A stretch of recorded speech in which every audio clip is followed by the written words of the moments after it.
Welcome to the Book Talk Babes podcast. Today we will be discussing Everlastin by Mickee Madden. This episode will contain explicit language and will contain spoilers. Please check the episode description for a list of any other books that we spoil. My name is Ashley, and today I'm joined by my two lovely friends, Elaine. Hello. And Liana. Hi. Welcome, new listeners. Thank you, returning listeners.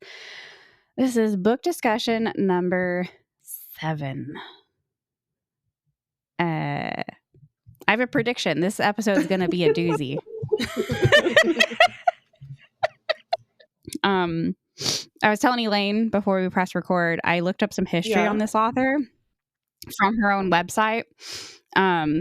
So she has 3 kids, and her son is also a writer. His name is S.L. Madden. This is, I quote, these are her words. Mickee began writing horrible horror novels at the age of 13 on an old Royal typewriter. It was her chosen genre until a 1990 vacation in Scotland changed everything. Now, at the end of the audiobook, it has like a little author's note. And it was like, this book was inspired by like a trip to Scotland. They stayed in like a bed and breakfast. And that is like, she literally woke up the next morning and had like the idea for this book. So she had never gone on that trip, this book would have never been made. Say she started writing horrible novels and continued. No. She said horrible horror novels, but like I was looking at her list of books. This is like the first book under her name that's been published. Yeah. So, like, I don't know if she was just writing horror novels for fun.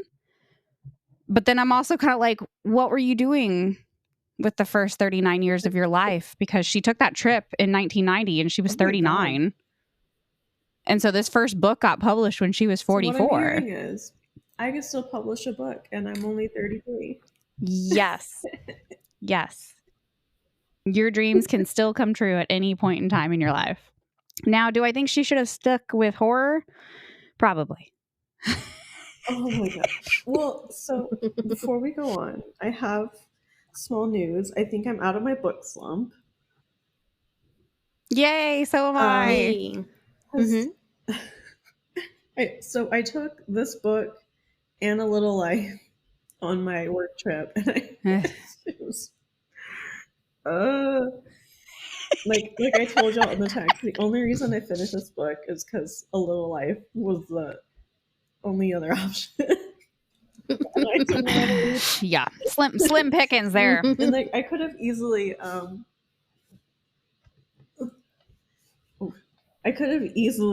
done an ebook, but I was like, no, I brought these 2 physical books. They're taking up space in my suitcase. I should read them.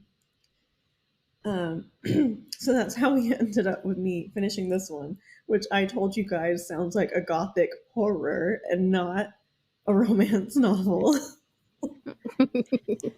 It was something. Also, it was kind of hard to read because they wrote it in the accent. But the book that I finished was Not Another Vampire Book by Cassandra Gannon. Oh, I think I just saw. Did you add that to your want to read list, Elaine? Yes. Okay, I was like, I just saw someone added that on Goodreads. Yeah, it has this cover. Yeah.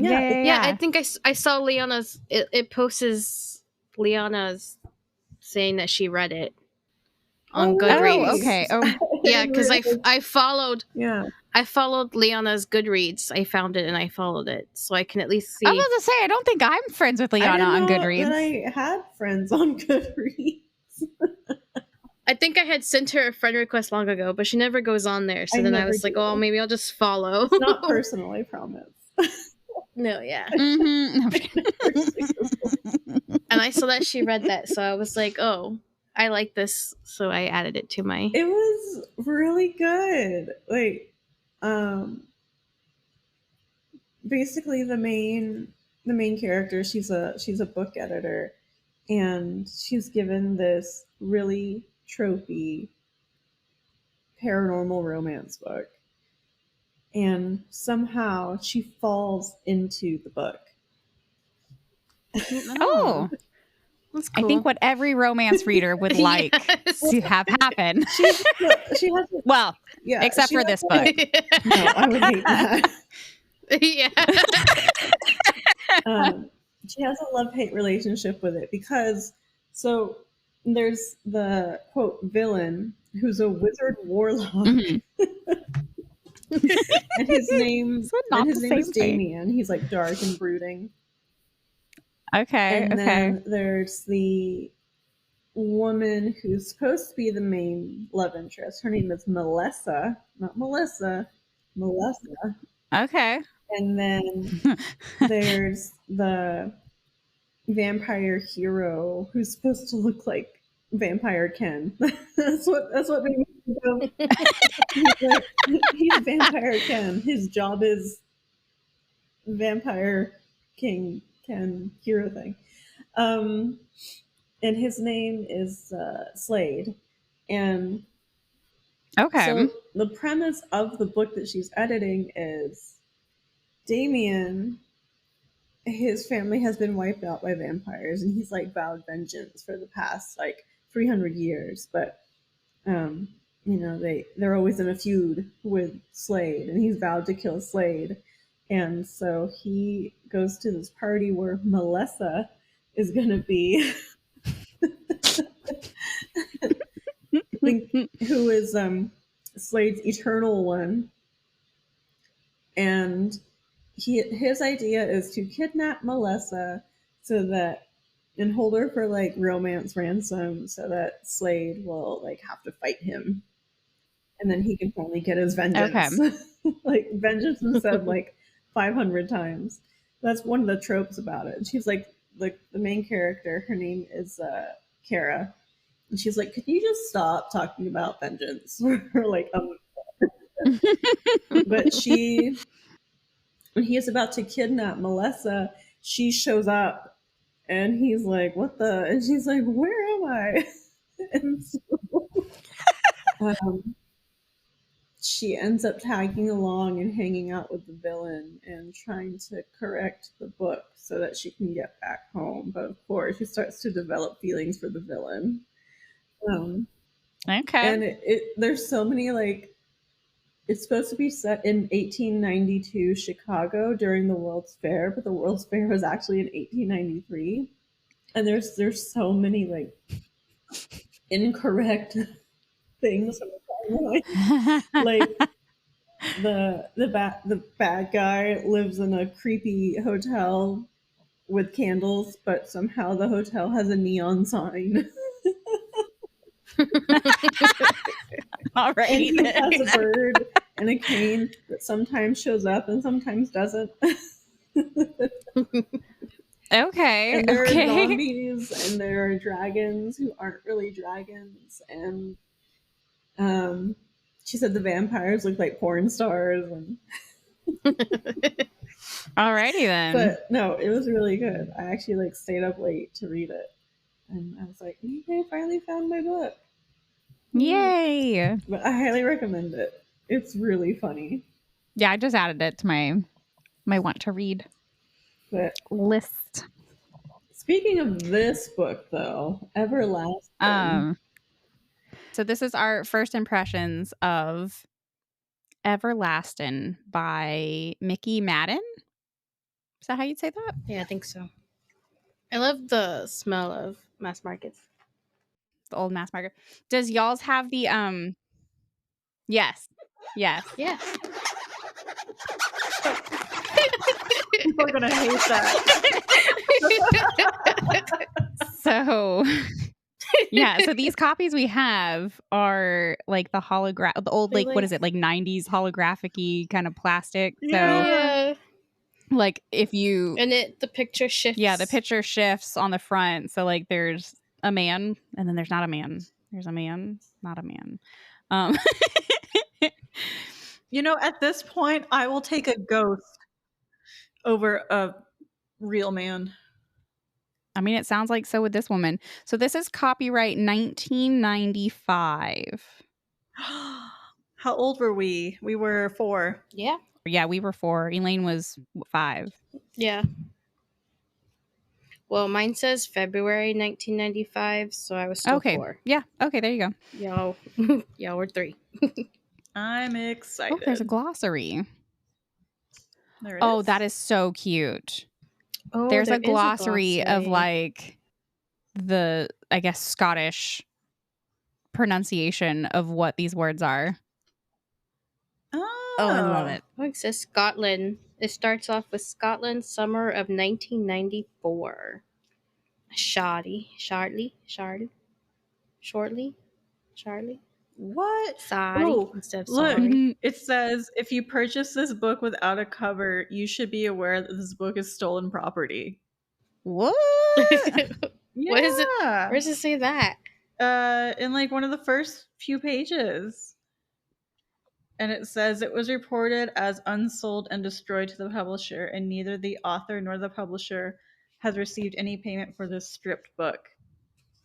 Huh. How timely. Damn.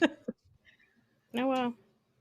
Well, it's like does y'all's have like the little hard mail in order book thing? Yeah, it does. Oh, the good old days. We have 4 free historical romances for you. Yeah. Do you think I could still send it in? I wonder what would happen. 4 free books. Yeah, I don't know. I have to. I'll Google that address later. Oh, it's a PO box. That's so funny. You only pay $1. You know what? I might just start this tonight. So yeah, do y'all want me to read the back? Yeah. And then we'll make our predictions. Okay. He's a spirit. 1843. Lachlan Baird brings his bride to the house he'd built especially for her.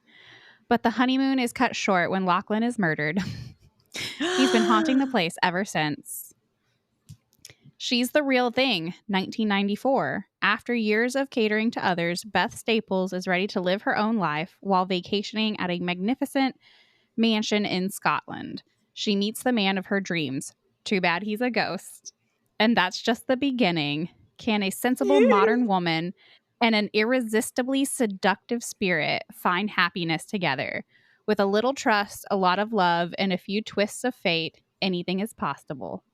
All right. Ooh. Have y'all ever seen that that movie, The Spirit of Christmas? I don't think so. I can't. It's one of those. That sounds familiar. I don't know if I've seen it though. It's like a Hallmark movie, but it's not from the Hallmark Channel. I think it's on Hulu or Prime, actually. Basically, Okay. There's this historic home. No, but it made me think of it. Oh. So there's this historic B&B. And you know, like the female, she's like this realtor from the big city, and she's supposed to sell this house. And but it's like closed for 2 weeks for Christmas, which is strange because they're like, why would you close a B&B during Christmas? Like, it seems like that's prime time to, like, you know, get money, only to find out that it's haunted by a hot ghost. Alrighty then. Mm. And it's actually, he died during Prohibition. So you need to watch it. Okay. It made me think of that. The Spirit of Christmas. Yeah. Y'all, the little picture on the spine also. Oh, yeah. Oh. Why is it Everlastin and not Everlasting? I guess because he's Scottish. Everlastin. Maybe. How do you say it? Everlastin. Everlastin. I am going to definitely predict there is going to be some, like, him telling her how to touch herself or something. Ooh. Assuming he can't physically touch her, I'm gonna say that there's gonna be him be like, you know, do this, unbutton this, whatever. Okay. Touch yourself here. Ooh. I'm definitely predicting that off the bat. I'm gonna have two out there theories. One, she's gonna get pregnant with a ghost baby. Ghost baby. Oh, interesting. Ghost baby pregnancy. Okay. 2, she dies, and that's how they have everlasting love. Oh, that was one of the things I thought. Like maybe she dies and becomes a ghost with him, and then I like it. They haunt ever after. I'll do you one better. I'll have an even more out there one. I'm gonna say somehow he's gonna come back like Casper and become like a corporeal, like you can physically touch him. He's gonna come back to life somehow. Okay. I don't think that's actually gonna happen, but I just want to say it might happen. What if we find out that his wife is the one who arranged his murder? Ooh. What if she's like the reincarnation of his wife? Oh wait, did y'all hear what I said? Yeah. That his wife planned his murder. Hopefully, good. Both of our things don't come true at the same time. Okay. I could see that. Yeah, like how does he get murdered on their honeymoon? That's so sad. I bet we're gonna find out there was a baby and everything. Ew, what if she's a descendant of his? Ew. That'd be weird. Ew. Yeah. I mean, it's quite a few years removed. I guess it'd be okay. Yeah. But, you know how books are. Yeah. Have you ever seen Ghost Whisperer? Yes. I think so. With, like, what was her name? Jennifer Love Hewitt? Yeah, with her. Maybe I haven't seen that. I think there's like a point where like her husband dies and like he is a ghost and he jumps into like a guy who I think is like dying or died, and she like I guess finds like she continues to be with him through that guy. Interesting. If that makes sense. Yeah. So it's like, what if like something like that happens and then they live like ever after? Like he just possesses a dead body. Well, it's like I keep thinking of like the movie Ghost with Patrick Swayze. Yeah. And what was it? Was it Demi Moore? Or who was it? That sounds right. I feel like it was Demi Moore. I'm curious where she's from because it says she's vacationing in Scotland. So is she... I wonder if she's American. Gonna be usually American? Maybe I'll also start this soon. Let's go vacationing in a Scotland mansion. She's vacationing in a mansion. That's really cool. Yeah. That'd be so freaking fun. Right? Meets the man of her dreams. I'm having a very hard time believing that, like... I mean, it's possible that a man from 1843 would be decent, I guess. I mean, we had Outlander.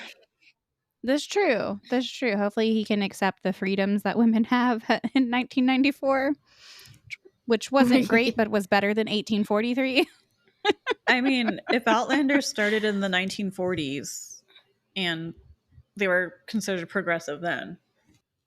Is he like restricted to just the mansion? Can he like, is he restricted to the grounds? I wonder. I would think so. Can they go have like cute little walks along the garden? Do you think it'll be a little bit of murder mystery? Like that we would get to solve his murder in this one as well as like the romance? That would be cool. Like she helps solve his murder. Yeah. I wouldn't mind that. That'd be cool. What if she is like the descendant of his murderer? Ooh, that'd be interesting. That'd be cool. Yeah. I am very curious to see how the spice is written in this book. Yeah.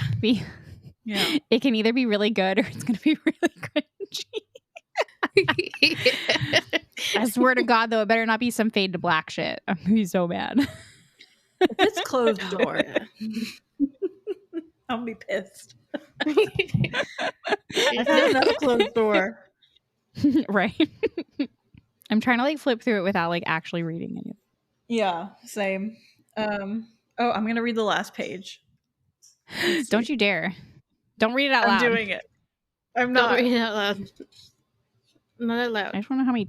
So I was like, should we read the first page? I started reading the first page. It doesn't make sense. Okay, so there's 15 chapters. Oh, this is one of those ones where that very first page in the book is like a teaser from some other part of the book.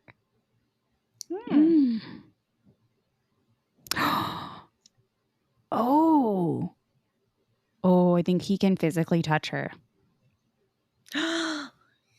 So the very first page says, the man was clearly going to be a real handful, and says, "You have long fingers, beautiful hands," Lachlan said in a low voice, caressing them. And I'm like, oh, he can touch her. Does she not know he's a ghost? I don't know. And I guess if he's been haunting it since 1843, like he has been keeping up with the times. Oh, okay. It says, you know what? I'm just going to read the first page. Ashley, your face. I'm reading. It's very flirty. He's flirting with her. Would you like a fire to warm the room? Yeah, you have long fingers, beautiful hands, Lachlan said in a low voice, caressing them. You're certainly not shy about flirting, she said nervously, withdrawing her hands from his and crossing her arms. I admire beauty in all its forms, darling. Would you like a fire to warm the room? A smile touched his mouth. No, I'm sure I'll be warm enough. A warm body to snuggle up to, he grinned. Good night, Lachlan, he sighed. Good night, Beth. He started toward the door, then turned and searched her face for a long moment. Don't be afraid in this house. There's naught here to harm you. I'd like that in writing, please, she said. Lachlan smiled, and a flurry of excitement swirled about her heart. Whatever she expected next, it wasn't for the man to close the distance between them and plant a gentle, lingering kiss on her lips.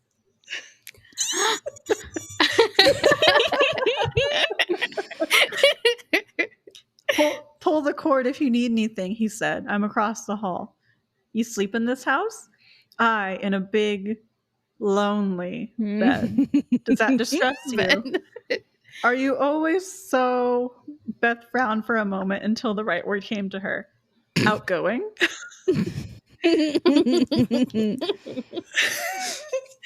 Sometimes I can be a blustering fool. Some say I haven't a single social grace about me, and 'tis true for the most part. But I am a man who knows what he wants. He bent to kiss her again, but she placed her palms on his chest and gave him a nudge. Good night. An impish gleam lit Lachlan's eyes. It could have been, sweet dreams, Beth. The door closed behind him. The way I would have pulled that cord in my room... The way I slip into something a little bit more comfortable. Do what? The way I have no self-control. Oh, no self-control. Are you kidding? A hot Scottish man? I'd have been like, were you included in the price? Look, I'm gonna say it. I'm a cheap date. Like, yes. It does not take much. Ooh, I'm excited. I am so excited. Ooh, y'all, there's a pirate one. Ooh. Yeah, I do like how there's like suggestions from different authors that you can read. Oh, is that what those are? Oh, okay. Yeah. I think so, yeah. Oh my gosh, it was a pirate one. I think in the back as well, the very last page for mine has more oh yeah, so does mine. You're looking at the sea treasure. Mm-hmm. That's gonna be my next one. Okay, so I'm excited. Let's see what happens. Mm-hmm. Yeah, just reading that, I'm like, ooh, that's a good like teaser to like get your interest into reading. This might be a good thing to read alongside A Little Life. Not gonna lie. Yeah. Yeah. All right. Well, should we wrap this up and yeah. see what happens? So we have our predictions.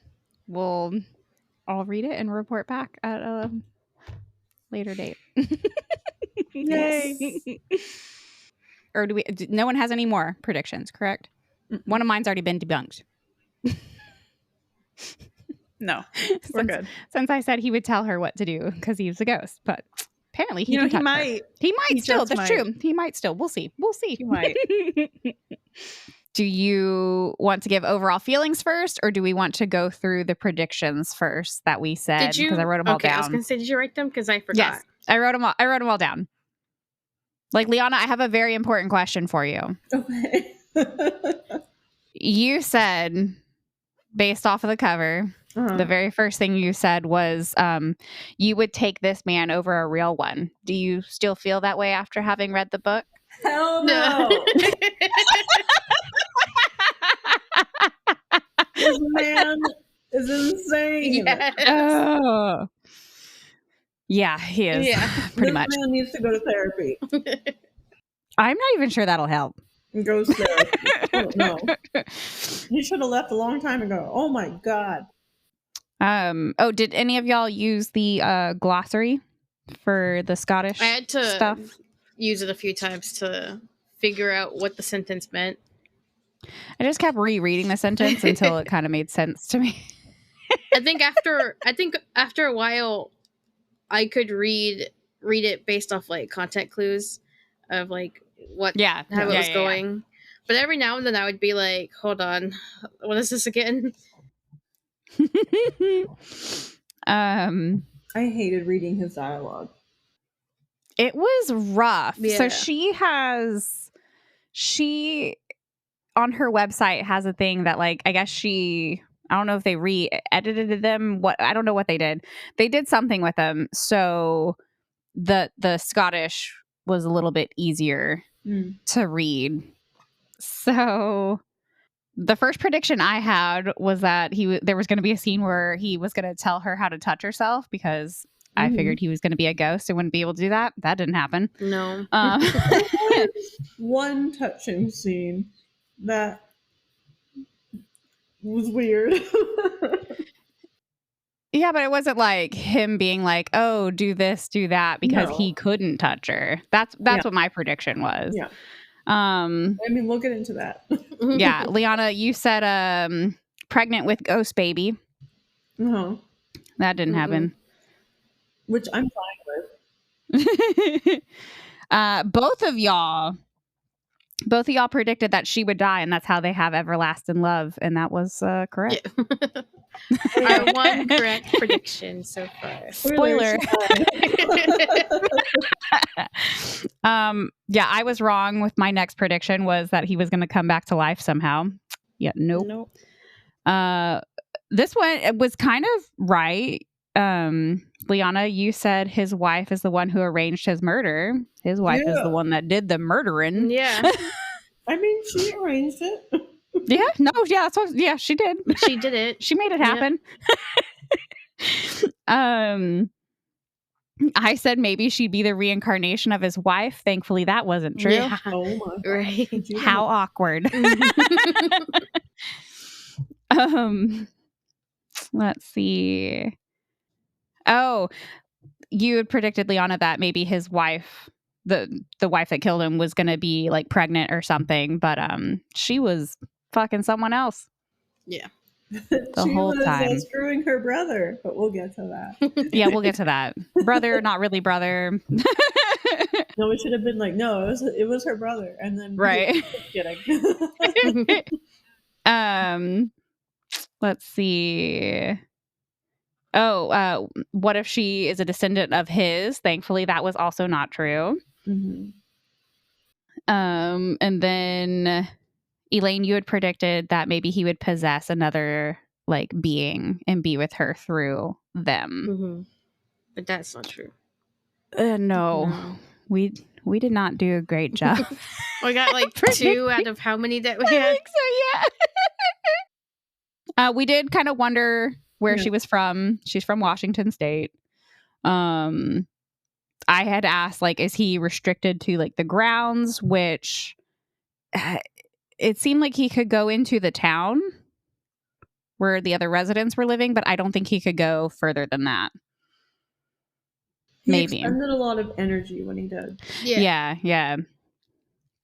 Oh, Elaine, you had thought maybe we would have to solve his murder, but apparently he already knew who murdered him. Which would have been more interesting. Right? And then what if she had been a descendant of his murderer? Also, yeah, no. Which still would have been more interesting. Yeah. I had said, I wonder how the spice in this book is going to be written, if it was going to be good or cringy. I would say cringy. I made everyone at work read one of the passages.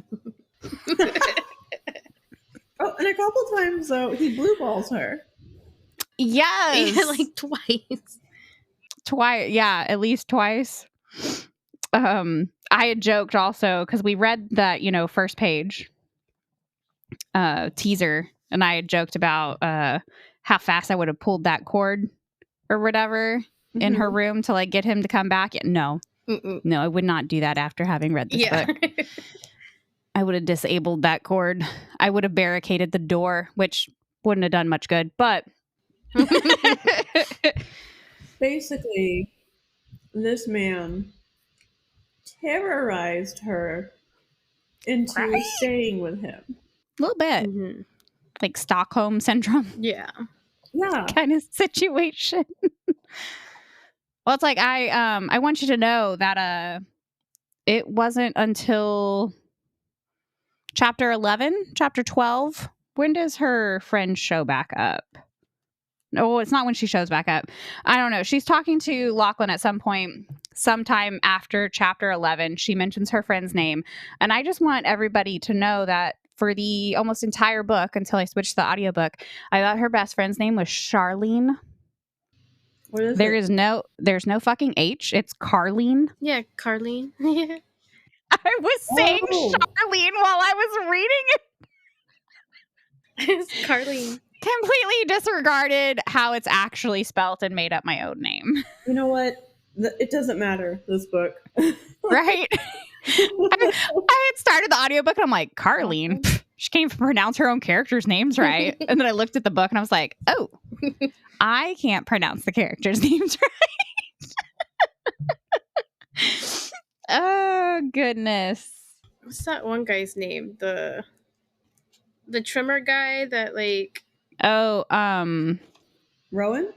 No, that's the other guy. Borgie. Okay, I think I was saying Bogey, and I was just like, that's probably wrong. Oh, that's funny.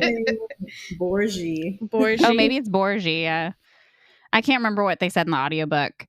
I would also like to say that I had a very hard time from page 14 on. I was doing okay until 14, and I have not, and you can ask any of my coworkers because I have been bitching about it since I started this book. Who the fuck walks through an airport with no shoes on? Yes. I'm sorry. What? She took them off on the plane, did not wear them at all, which meant she went through customs. She got her baggage. She met the driver, got in the car, and it wasn't until they were already in the car and like almost to the house that she just decided I should put my shoes back on. Huh? I didn't even catch that. Oh, I bothered the fuck out of me. I couldn't not catch it. We actually did, so we didn't have to. Yeah, I caught it so y'all didn't have to. But I'm just like, what? Why is this woman walking around barefoot through the airport? Was it her loafers tucked into her shoulder purse? Like yeah, and then she says, indifferent to her barefoot status, she kept up with the hectic pace of the other travelers, or the others traveling the concourse. And I'm like, oh, I see her barefoot status, yeah. And then, yeah, as the vehicle left the multi-level parking lot, she removed her shoes from the purse and snugged them back onto her feet. Like, you're not even wearing socks. I guess. I don't know. I'm assuming if she says she's barefoot, that means there's no socks. If I was a driver and this barefoot woman walked up to me and be like, oh, yeah, I'm Beth Staples. I'd be like, where are your shoes? Are you okay? Do we need to stop at a hospital on the way? Do you need to be checked out?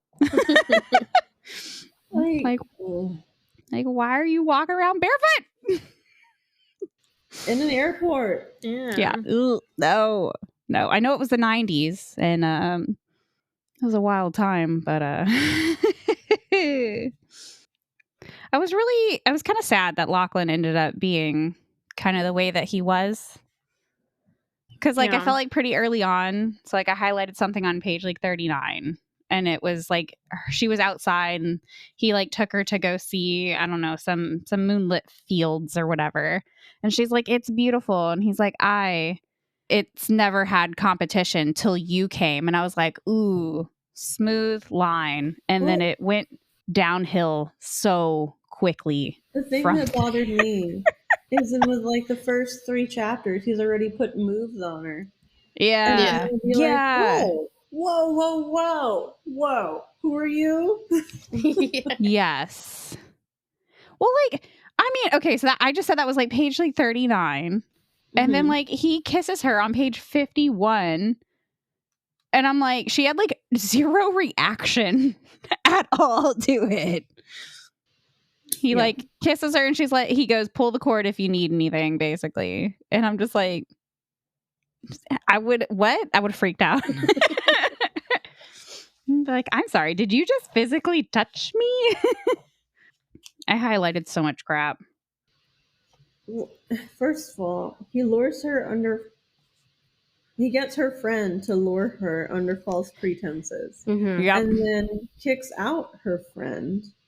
And then, like, proceeds to seduce her, kind of against her will. Tries to, yeah. Gets upset when she doesn't fall for him right away. Yeah. And then he yells at the housekeeper, and she's like, the cook. Yeah. And she's like, you can't do that. And he's like, the hell I can. She's my slave. And she's like, you're a slave? Yeah. Well, I like how he goes and visits her in like ghost form, like immediately. Yeah. After she gets there, and it scares the fuck out of her. Molests her in his misty green form. Well, at this point, he hasn't touched her yet. We'll get to that. Yeah, no, he's like a greenish mist at the end of her bed, and she like freaks out. And I was like, what the fuck? Is that Lachlan in ghost form? Yeah. Like, what? Yeah. And does he kill her friend? No. The friend dies. Her and her husband die in a car accident. Okay. But they were going to come back. No. Not at all? Well, so her friend was already dead when she showed up. Yeah, later on we find out that her friend had been dead for like 3 months before she showed up. Oh. And she started having second thoughts of her friend coming, like, just before, I think, after she died. Yeah, Carlene was like, yeah, let me get my friend here. Let me get Beth here. And then after she had passed away, she had second thoughts about it. And Lachlan was like, no, get her here. Yeah. So she was already dead the whole time she was getting Beth to come to Scotland. Yeah. Okay. I hadn't realized that, because then I was like, how did they get buried on the property if they were dead? And then I was thinking, like, and how did Beth not see them, like, get buried on the property? Yeah. Okay, but the way that, spoiler alert, Beth ends up dying. She gets finger blasted by a ghost while she's dying. Yeah, I know. I know. I was like, what? Like, what the hell is happening? And I hate how later on he was just like, I couldn't do anything other than pleasure you through the pain. And it's just like, what? Yeah.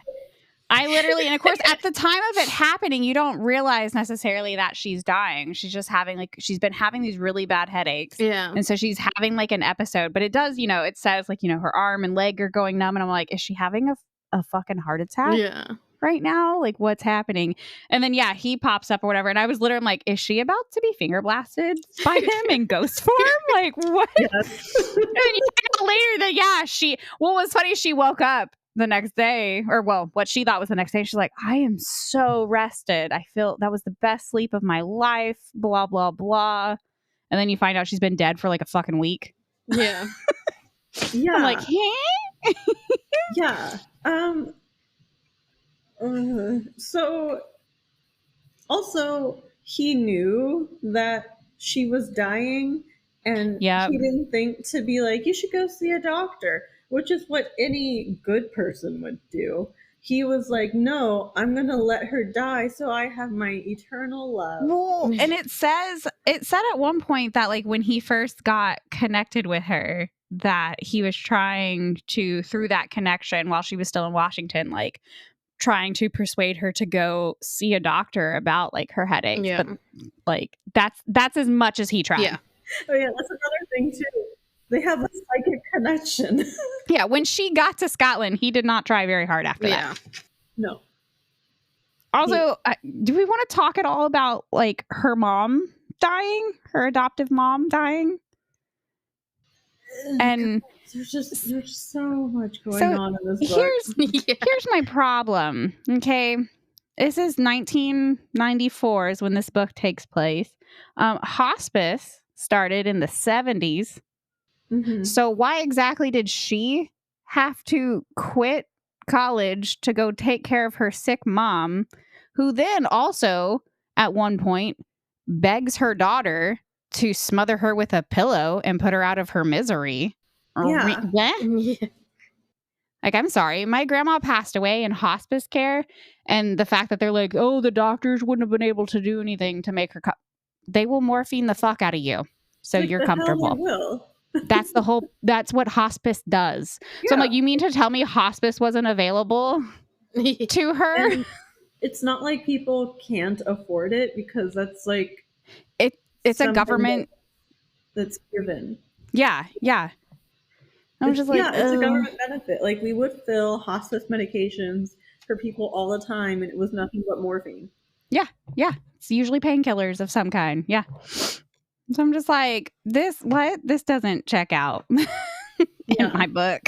And like those hospice prescriptions were the only time the pharmacists were like, we don't care about the amount of morphine that's being prescribed to this person. Yeah. They have 5 days to live, so why keep them miserable? Exactly.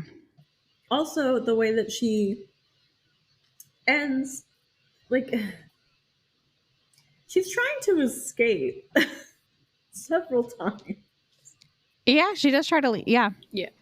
And he's like, no. And then the time when she has a chance to escape, she gets assaulted. Yep. And then stumbles upon her gravestone. Yeah. Well, hold on. I want to back up a few steps there. Because I just opened up to that page. Yeah. So yeah, she finds Bogey or whatever, Bogey. Yeah. On the grounds, and she's like, is there a telephone in town? Is there a bank in town you can take me to? I need to call the airport to have my flight switched. And he's like, oh, I have a phone at my house. And she literally like picks up on all the red flags of like not going with him. She still goes with him because she's desperate. She wants to get out of there. I get it. And then, she's like, no, I don't want to go to your house. And then she's like, okay, no, I will go to your house. She goes to her house, and he's like, oh, the phone's in the bedroom. And I'm like, just walk out. What are you doing? Don't go to the bedroom. What are you doing? So yeah, he tries to assault her. And then of course, Lachlan shows up in ghost form, whatever, attacks him. And then this literally says, she took a step toward the bed. The lightning crackled anew.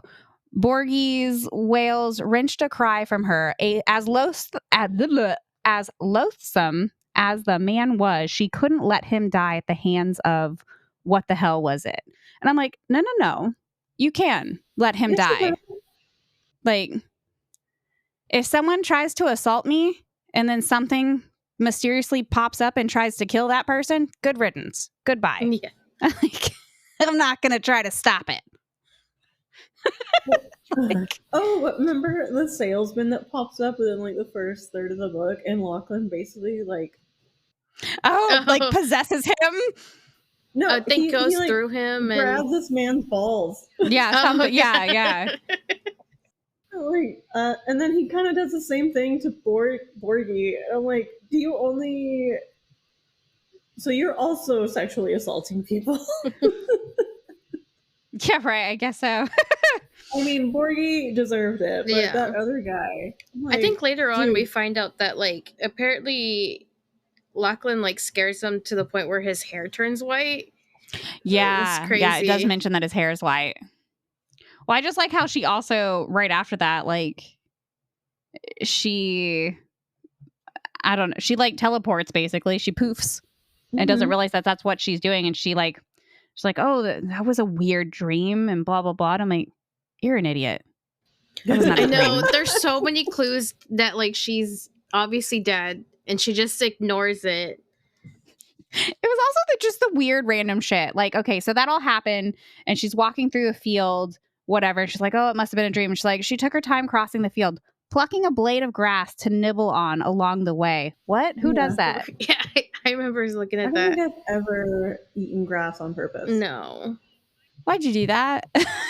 Well, again, she's like running around and like business casual. Right? Yeah.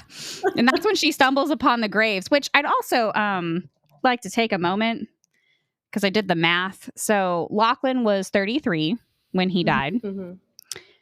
His wife was 17. Oh, wow. When they got married. Now, listen, I don't mind an age gap, but damn. Yeah. Seeing as how we're all around that same 33-ish age, I could not even imagine dating a 17-year-old. I would never. Nope. I was like, wait a second. This math ain't mathin'. But yeah, and that's when she finds out that, Lachlan's really dead, and her friend Carlene and her husband David are dead, and then she sees hers.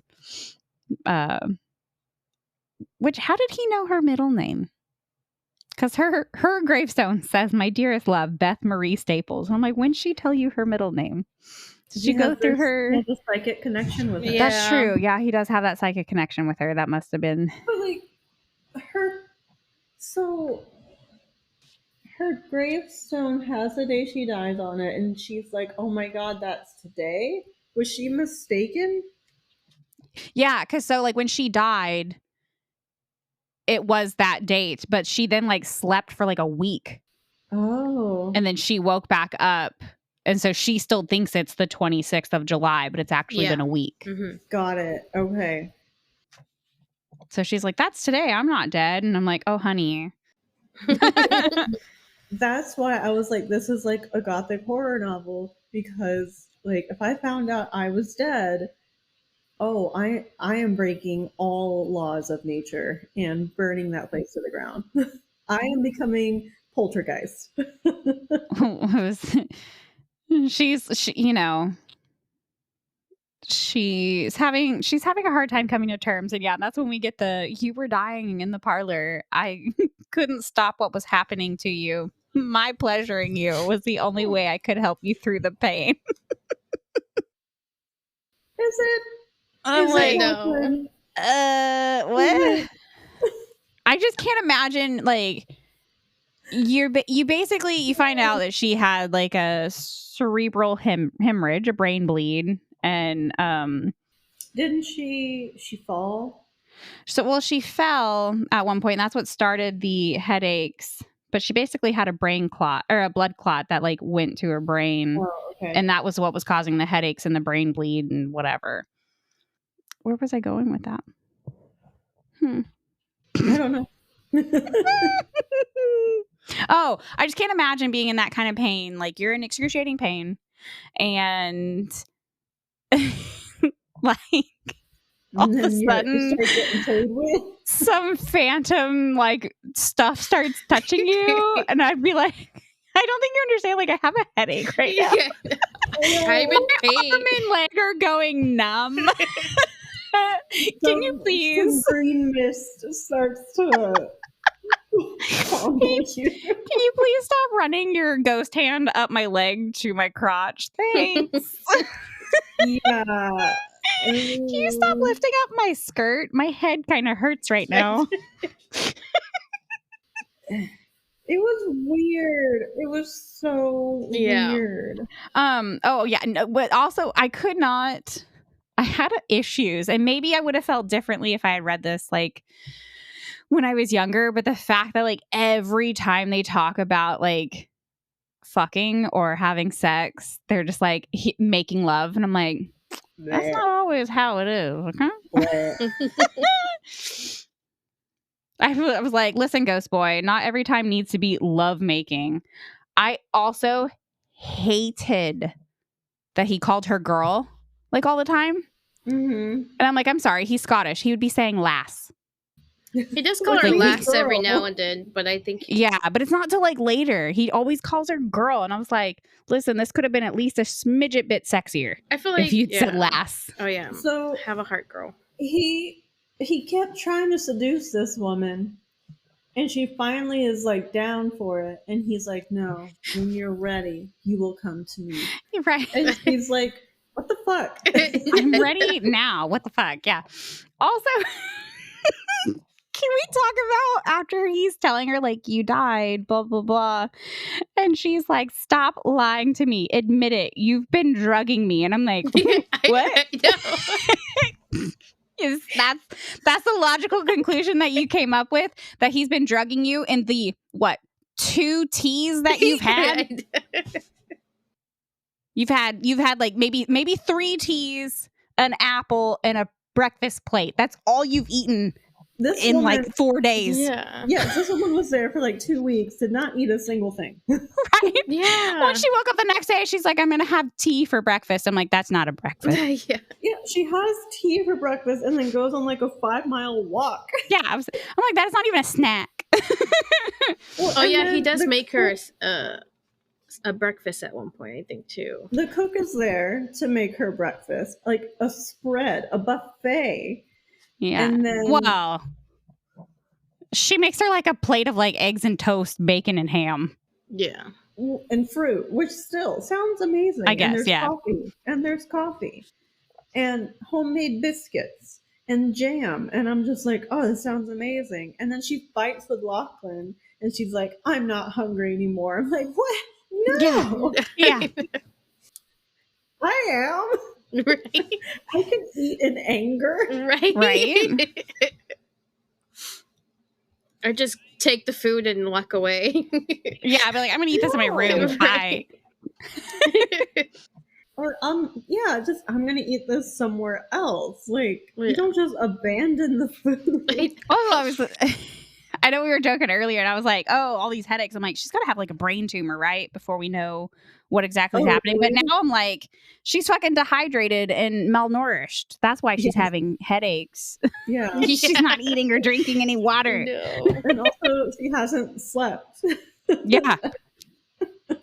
I would like to say my note on page 201 says, I literally hate both these characters. That's when they're fighting after she's like, you've been drugging me. And he's like, I'd have you over my knee and spank you. I will say, it's one redeeming quality. One is him playing scary ghost for that old lady and her seance. Yeah. The seance. I think I highlighted the like, not now, darling, when she shows up and she's like, you look ridiculous. Yeah. Yes. Oh, that was funny. This man plays a ghost, and he's like, whoa. Yeah. He's got chains on and stuff. I was so upset when she like came in and like ruined it. Oh, I thought it was hilarious. She shows up on the table and she's like, you look ridiculous. And everyone's like, what? All these old people. I'm like, you're going to give someone a heart attack, which I find funny that he's like, he talks about having to like keep that in mind. Like he can't scare them too bad because they're all old. I know. And like, it's just the way he gets upset because she ruined his moment. Yeah. So what he does that, so it's like it's Halloween, and it's the old lady that helps run his estate stuff for him, and he does it as a favor for her. So she gets her little her group of ghost hunters, and they do a seance out there at his house so he can tell them his story. I was like how he had like ripped up pants and he's got chains and stuff. I'm like, everyone knows you were stabbed in the heart. What are you doing? The change just so that he's trapped. Yeah, I guess so. Yeah. He's like the ghost in Christmas Carol, and he's like Scrooge. Yeah. Well, it's also funny before that. I find it very interesting that. So, like, she accuses him of drugging her, and she's just going about her business, thinking that she's alive. She has the weird, like, flashback thing where she goes back in time and sees, like, Lachlan's wedding night and the woman and all that kind of crap. And then, like, she talks to Rowan, who's now going to be, like, the new grounds. Oh, well, whatever. Yeah. And I really thought she was gonna go for Rowan, but I did for a little bit there too. But I like how she gets him like, I need help. Will you, drive me wherever? And he's like, yeah, sure. And so she goes back inside to get her stuff, and that's when like Carlene and her husband show up, and then all of a sudden she just like something clicks, and she's just like, unexpectedly, Beth experienced an electrifying wash of sensation sweeping down through her body. And then I'm like, hold on. What? Out of nowhere, all of a sudden, she's like, oh, I'm dead. Yeah. Like, also, wasn't it snowing and she was wearing like a nightgown out in the snow when she asked Rowan to take her to the airport? Yes. Yeah. She's just wearing like that lace gown that she found. Yeah. And she's like, can you take me to the airport? And he's like, oh my God, it is cold out here. Would you like a jacket? Yeah. And then, she goes back inside to pack up her stuff. And then she's like, oh, wait. I am dead. Never mind. Good. Wait. Like, can we still have you seen by a doctor? I think you have something wrong. Still. Also, how the fuck does a ghost get drunk? Maybe when he's in his corporal form. I mean, yeah, but like you still don't necessarily need to eat or drink anything to survive. So like, is your body actually like still? I guess it's still processing stuff. I think at one point she says when she can turn physical, she can even eat. She's like, I can even eat in this form. Really? So I don't know. Oh no. No. Elaine. Oh no. What happened? Oh crap. If it's not me, it's her. Oh, did you? Oh, damn. We lost her. Okay. She'll pop back in. Yeah. Am I back? Yay. Okay. You're back. I don't know what's wrong with my... I tried restarting it. Is she there? Can you see me? Yeah, I can see her. Okay, I see her now. I forget what we were saying when you lost your connection. Yeah, I don't remember. Yeah, I feel like I was saying something, but I don't remember what I was saying. Oh, I was talking about like him getting drunk. Oh yeah. Yes. And later on she talks about how she can even eat in her physical form.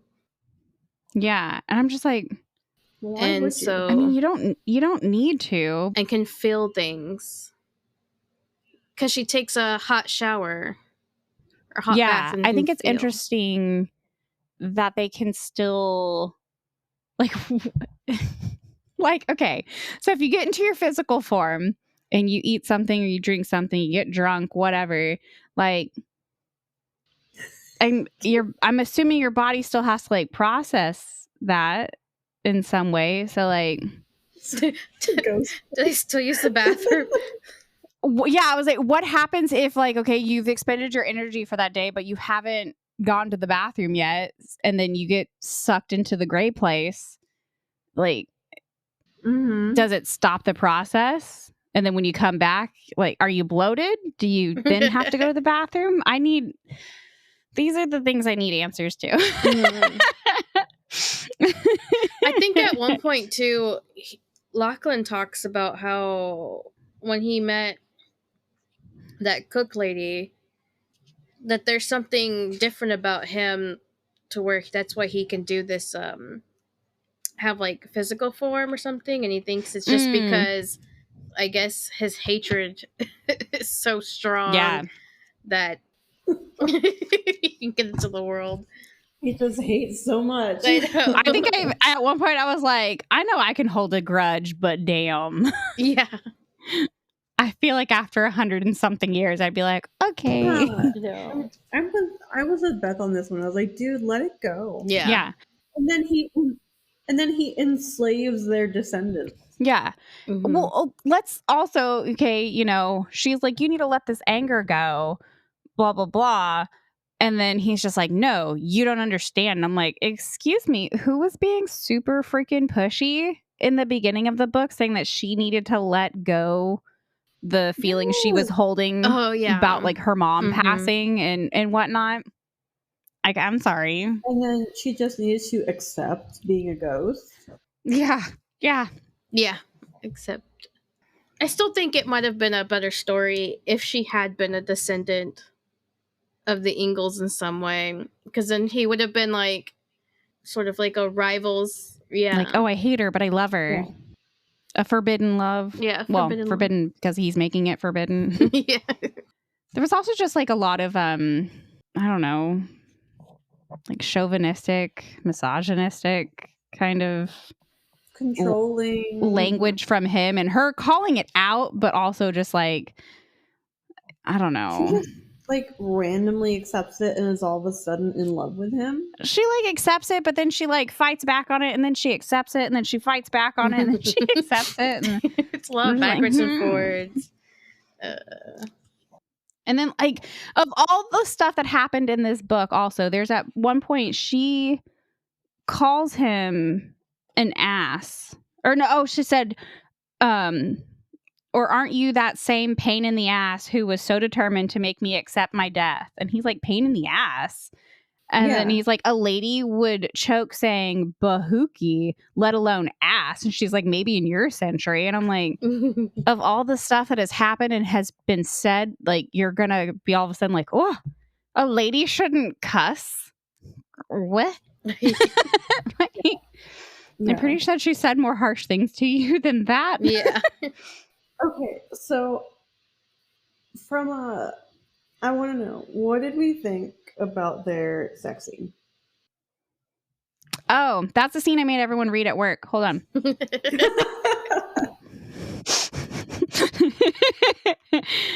I was like, hey, who wants to read some 90s smut? And everyone's like, huh? I'm like, listen, if I have to suffer knowing this, so do you. Okay. I highlighted some things. First off, what was it? My coworker Jennifer was like, it's so dramatic. I'm like, yes, it is. Like, at first glimpse of his arousal, she started to look away, but some inner instinct prompted her to stare at the instrument that was about to play the chords of her yet unfulfilled needs. She wanted to hear angels and birds, to feel the soaring upon penetration described in romance books, to know a climax under the mastery of a man like Lachlan. His pants flung aside, she expected him to drive his rigid implement to its hilt. Huh? That is the most unsexy. I mean, that's how I have sex. Like, I was sitting in bed reading this. I like cackled, and Steven's like, are you okay? And I'm like, I have never been less turned on reading a romance book in my entire life. I think my face reading that was just like, I remember laughing, like giggling the whole time. And I think this was like the one chapter I actually read at work, like the first chapter I read at work. And I was like, of course, I would like read the sex scene at work, and I'm just like, I'm happy that it's kind of funny because I'm just like giggling. Yeah. I was laughing, and then I was laughing about it the next day at work, and I was like, here, Mom, read this. And then I was saying something while I was walking away, and someone's like, oh, are you talking to me? I'm like, no. I go, but would you like to also read this? And then someone else walked up. I'm like, here's your turn. I think I got to that part when I was on the truck from Corpus to Amarillo. Ah, nice. And so I like looked to the side of me at the driver, and I was like, and then I started reading it, and I started like smiling. But then of course I was like, you know, brother,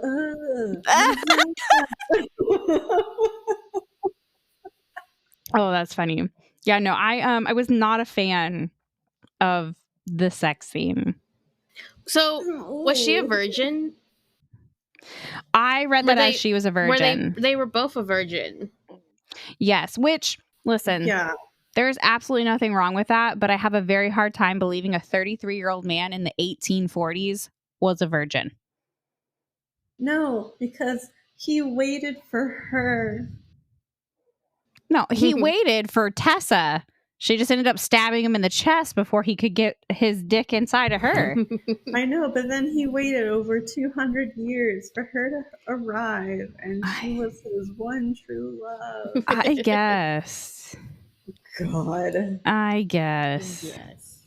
This whole I thought it was a horror novel, honestly. I just started reading it as a comedy. Everything became funny. Yeah, I feel at the end I was like, it was more a bit mystery because there is like a bit mystery to it of like her being dead, and then you finding out like Carlene and David were dead like 3 months before she even. I was like, oh wow, okay, and then yeah. And I feel like if she had turned it into like a murder mystery, it probably would have been a little bit better, and maybe took it out all the romance stuff. Yeah. It was a lot. This book was a lot. he was a lot. Yeah. I don't know. Would never fall in love with this man. I would, you know what?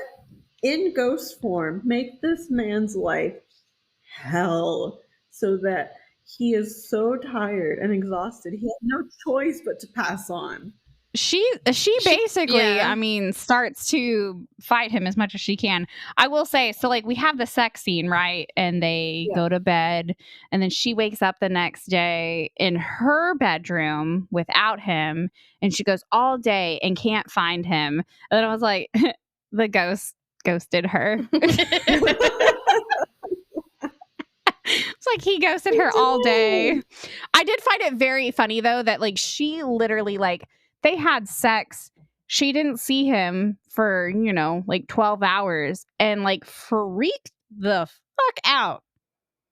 She was just like, don't freaking talk to me. I am so mad at you. Where were you all day? Blah, blah, blah. And I'm like, he could have been like working. Yeah, I was like, he's got shit to do. Jesus. Yeah, as far as she knows at this point, he's like the groundskeeper. Yeah.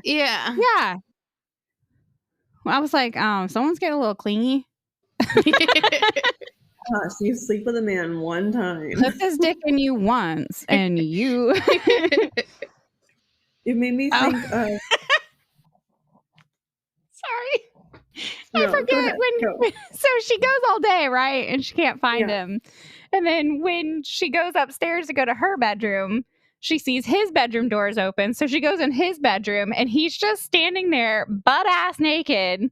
Oh, yeah. With like a dress, like a lacy dress thing over his arm. And I'm like, wait, are y'all about to fight while he's just butt ass naked?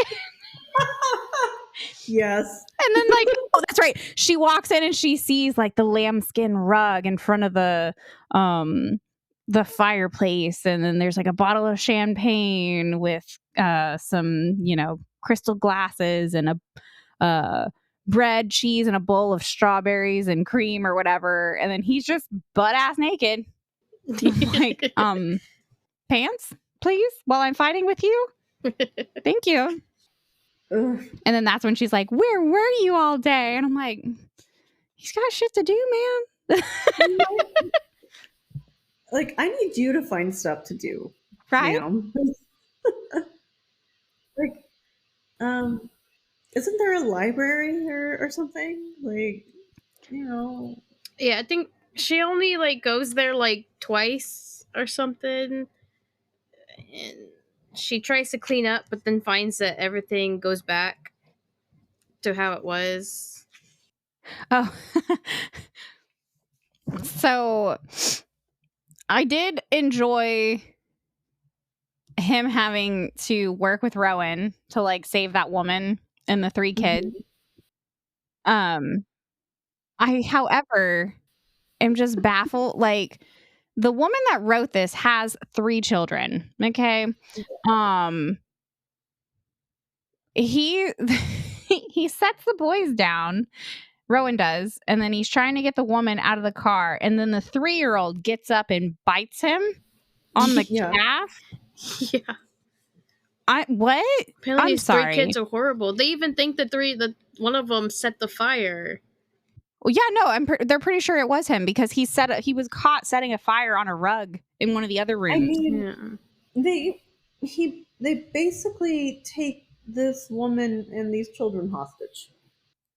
I mean, not necessarily. I don't agree with that. Well, like, apparently it was too dangerous. Rowan just keeps telling them. Well, also, like, once the roads are clear, they don't take them to a doctor after they've been in a car crash. Yeah, no, they should have done that. They should have done that. Like, they should have called an ambulance.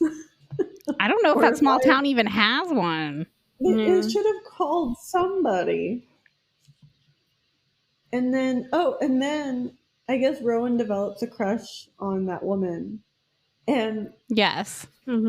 Lachlan basically advises him to, like, just force yourself on her. Yeah. Just shut her up with a kiss.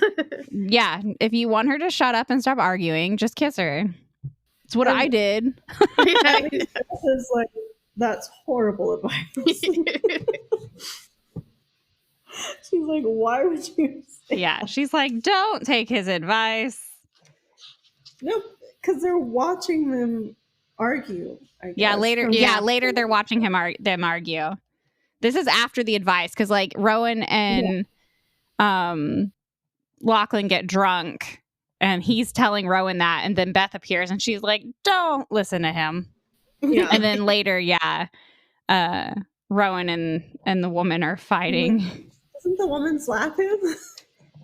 I think the woman knees him in the balls. Yeah. And Lachlan's like, oh. He like sits down after that because he's like, oh. Yeah. He's like, I don't understand. And Lachlan's surprised it didn't work. Yeah. He's just like, that was a foolproof plan. Like, that should have worked. And Beth is like, was it? Yeah. I also had issues with, like, I forget, who's he talking to here? Oh, this is before Beth shows up, and Lachlan's like, oh, like, I miss her. And Rowan's like, oh, Beth. And she's like, he goes, yeah, but I'm getting mad that, she's not here, blah, blah, blah. And he goes, if she had calmly explained to me what she considered to be my faults, I'm a reasonable man. And I'm like, she tried. She tried multiple times. What are you talking about? How drunk have you been this whole book? like you delusional asshole. Yeah. Just multiple red flags all around. So many red flags. Many. Like, I don't even think you can really use the excuse that he's from the 1800s. I think he's just a dick.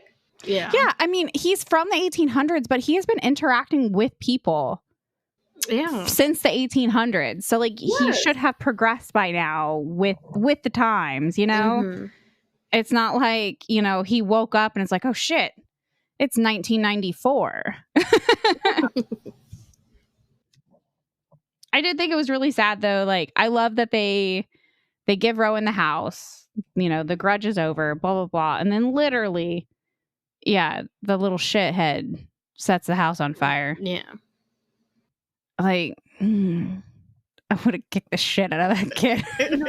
That kid has gone through some trauma. You don't set Maybe a fucking house on fire.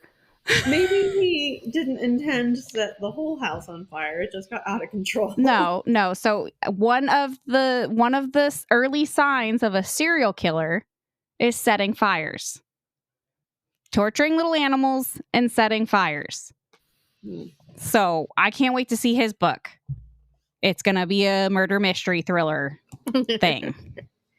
Also, Elaine and I established that some weird things got changed between the audiobook and the physical book. Mm-hmm. So in the physical book, that kid's name is Kevin. In the audiobook, his name is Eric. Big deal. I was trying to go back and do my notes, and I was like, who's Kevin? Why does it say Eric? It's not another vampire book that I read. Like, one of the things that keeps happening is, like, Melissa, the main character, her hair color keeps changing. And only Kara notices. It's so funny that you keep, like, that book sounds like the experience I had reading a previous book where things kept, like, not being consistent. And I'm like, who proofread this? Who edited and was like, yep, it's great as it is? Because I'm like, there are some problems here. Yeah, so she keeps seeing all these problems, but all the other characters, like book characters, and they're like, what are you talking about? And she's like, you don't see that. Never mind. I do have a favorite part of this book, and it's kind of two parts. Do y'all have any favorite parts of this book? When it ended. Okay. No, I can agree with that. I do like one thing that she says. I left it on the last chapter for like 3 days. I like finished Dark Archives and then like immediately read like a huge chunk of this, and I'm like, okay, this is wild. And so this book helped get me out of my slump, surprisingly. So my favorite parts, after Beth realizes that she's a ghost, she goes back outside, talks to Rowan. She's like, never mind, I'm not going. I'll hire you to fix up the place, blah, blah, blah. So him and his aunt, Agnes, are leaving, and they accidentally hit a peacock, which we forgot to mention. There's peacocks all over the place, okay? So he hits the peacock, and he grabs it and throws it in the back seat, and she's like, oh my God, Lachlan's going to freak the fuck out. He loves those birds. And Rowan's like, it's fine. Yeah. She's like, he has names for all of them. He goes, it's fine. We'll have whoever like stuff him, taxidermy him, and then we'll just put him somewhere and he'll never know. And then later, when Beth and Lachlan are in the bathroom and she's like in the tub or whatever, and he's watching Rowan and that woman fighting down outside, at one point he looks over to the fountain and whatever the name of that fucking peacock is, he's like, is that so-and-so? He's been acting weird. He's just been staring at that fountain for days. And I'm like, oh my God, is that the taxidermied peacock? I didn't even catch that. They literally, they stuffed the fucking, oh my God, hold on, where is it? I missed that part. Oh, I was dying. That's so funny. Oh, I love that. Where is it? Okay, yeah. So Lachlan's like, by the way, love, have you noticed old Brashaw lately? She's like, Lachlan, and then he goes, he just sits there by the fountain staring off into the distance or into space. And I'm just like, oh my God, that's the fucking dead peacock. That is the dead peacock that Rowan hit with the car, got taxidermied, and then he set it up by the fountain. See, like, she should have asked Rowan to move it every day. Right. That's what Rowan should have done. He should be moving it every day into a different spot. I was like, wait, what? He really did get it stuffed. That's funny. Oh, yeah, that's my favorite part of the whole book. It is page 345. Well, I guess 344, the end of 344 and the beginning of 345. It's like the last sentence and the first sentence. And I was like, oh my God. And then, of course, she's just like, Lachlan, I asked you a question. I'm like, dude, one of his peacocks is acting weird. He's not going to pay attention to you right now. Oh, my goodness. I know, she's like, Lachlan, I'm naked. And he's like, hold on. What? Right. I like how he like kisses her and he touches her. And he's like, wait a second, you don't have clothes on. I'm like, Jesus. Observant, are we? This man is dumb. Like, for someone who is trying so hard to seduce her, he really leaves her hanging. Yeah. Yeah. It's like, I'd be like, dude, you finally have me where you want me, and you look at your peacock. Right? Why are you paying attention to a bird? Also, I found it very interesting that like they're in the bathtub and some water, gets on the floor. And I even asked my husband, because he's a plumber, I was like, how much water would have to get on the floor to go through the floor and then drip into the ceiling? He goes, it'd have to be a lot of water. I was like, okay. Because, Rowan like busts in the door and he's like, there's water leaking through the ceiling below. And I'm like, how much fucking water did y'all slosh out of that tub? Oh, yeah, when they're like in the middle of having sex. Yeah, they're...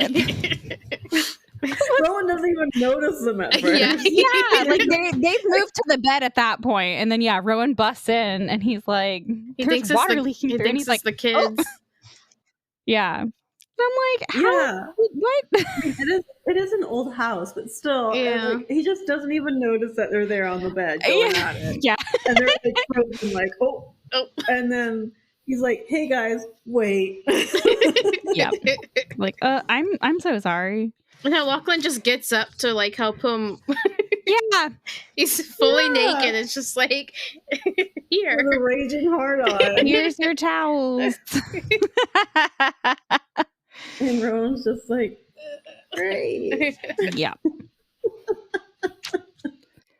But yeah, so basically we get the setup for the next book, because that woman who had the car crash, and of course Rowan, like he's starting to get feelings for her.